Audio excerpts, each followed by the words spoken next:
Welcome to the Hollywood Scholar. I'm Chad Morgan, and The Rings of Power has not been doing so well in the Nielsen's. As I reported a couple weeks ago, it really dropped down significantly in amount of minutes watched from its premiere to its finale. And now we have the numbers for what happened the week after the finale, and it is glorious to see. It's completely vanished off the face of the earth, and this is exactly what we all predicted was going to happen. The Dory effect is what I call it, is when these normies and stands, they immediately forget about the last thing that happened to focus on the new big current thing, to focus their entire personalities off of it. Happened with Kenobi. You couldn't ask these stands what happened in Kenobi, and they would have no answer for you whatsoever, and it's happening again with the Rings of Power. It's everything that I said it was going to be upon its initial release. That show was just so abysmally bad that even stands who say they love it, who say it's the greatest thing ever, can support it beyond its initial release. And these numbers are just brilliant to see. I love this. The week of October 17th through the 23rd,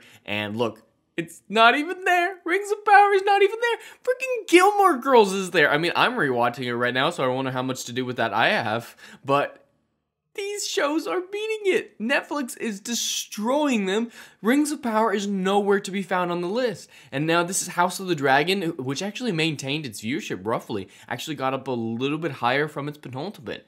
That isn't bad numbers considering this is only a percentage of their actual viewership, with a lot of it actually coming on the traditional streaming. House of the Dragon did all right in the Nielsen's for their finale. Pretty close to what Rings of Power did in their finale as well. Not quite, but pretty close. Now, Rings of Power is gone.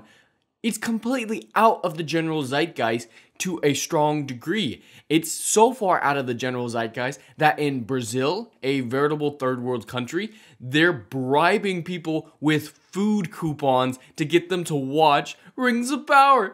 Can you imagine that? That's almost as bad as Jennifer Salke saying, oh, we're really excited to see the audience expansion coming in Nigeria.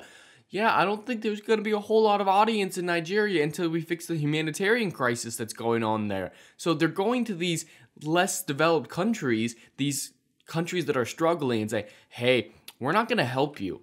No, we're not going to help you unless you watch our crappy show. We're going to torture you, and then you get your food. You got to work for your food. It's so bad. It's so bad. I love this story. I mean, I probably do it for a certain amount. 30 rubles or whatever, it translates into about $6. I wouldn't do it for $6, but I'd get a food coupon for watching it since I was going to do it anyway. But holy crap, they're really trying to manufacture engagement at this point. And you know that's when things are really, really abysmally bad, when they have to do things like this to manufacture an interaction with it, because no one's talking about it. It's not trending on Twitter anymore. Cosplays have died from what I've seen online. House of the Dragon, people are still very, very much talking about it, even though it ended several weeks ago. It's still trending sometimes. It's still getting memes made about it. But the Nielsen's, it's completely out of the Nielsen's when it comes to Rings of Power. And I can't be more happy to see this, because this is everything that I predicted was going to happen. I said the week afterwards it was going to disappear, and it did. I said that it was going to disappear out of the zeitgeist and out of the stands' minds, and it did. This has just been something really beautiful to see. My predictions were 100% correct, and I can just sit back and laugh at these stands. If we ever bring it up to them, they're just going to go, oh yeah, I saw Rings of Power. Did I like it? They're not going to even remember the events of the show. You couldn't ask them to tell you the basic plotline, because the basic plotline doesn't actually make any sense. But finally, the Rings of Power actors are also trying to recoup some engagement when it comes to this show.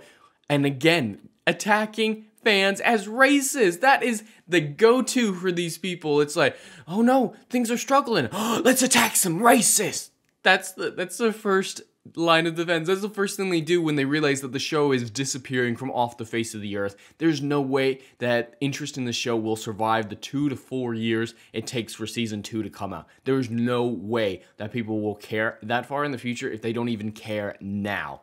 But I just want to read a couple of these comments, specifically from Ishmael Cruz Cordova, because he had some really insane things to say. So this is Ishmael. He says, it's taken airtime from the depth of who we are as artists. This whole racist narrative that they built around the audience is taking time away from them as artists. Well, that's funny, because it's pretty sure that you and Sophia Namvet pretty much marketed your entire characters off your race. He had comments where he was like, I'm the first black elf. She had comments where she's like, I'm the first black female dwarf. That is marketing it off a race. You can't say, here's our movie, we're marketing it off race, and then get upset when people talk about the race involved? Is he stupid?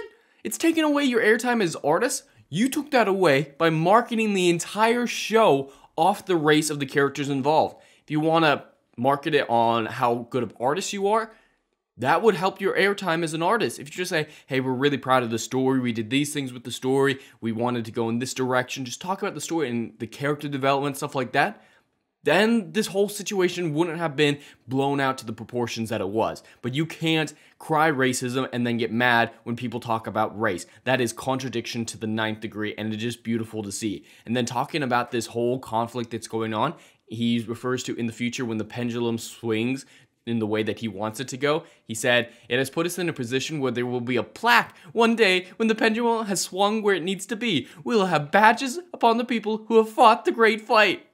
He thinks he's gonna win awards for being in Rings of Power and not industry awards. It's like, you were a black person in a movie once. Here's your award. Ooh, you existed. Here's an award. This is almost as bad as the San Francisco paying people for being trans in their city. This is insane. It's like, we're like awesome and we're like culture warriors and people shouldn't talk about race, but I want an award for my race. He's again contradicting himself. You can't be mad that people are talking about race and then say you deserve a plaque for dealing with race stuff. That's so contradictory in every conceivable way possible. But this is the Rings of Power. This is everything that they've done since the initial press releases, since the initial trailers. This is how they built their entire interaction off of.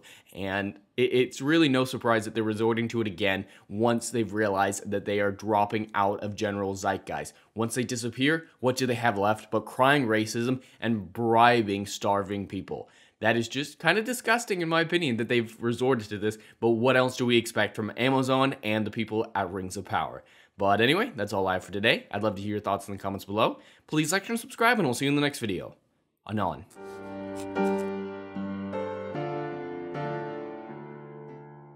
Hey, yo, are you feeling what I'm doing up in here? Oh, I know you are. Do you miss all the good, compelling stories that we used to get back in Hollywood that they ain't putting down no more? Oh, I know you missing it. So check out my book series, Odyssey of a Phoenix, a mythological epic about philosophy, morality, and modern-day mental illness issues, baby. Book 1, Down in Flames. Book 2, Apocalypse Then. These are currently on sale. What are you waiting for? Get your hands on them. And we got Book 3, Kill the Dark, is coming down the pipeline. Just wait for all the good stuff that's dropping. You ain't gonna be disappointed, fam.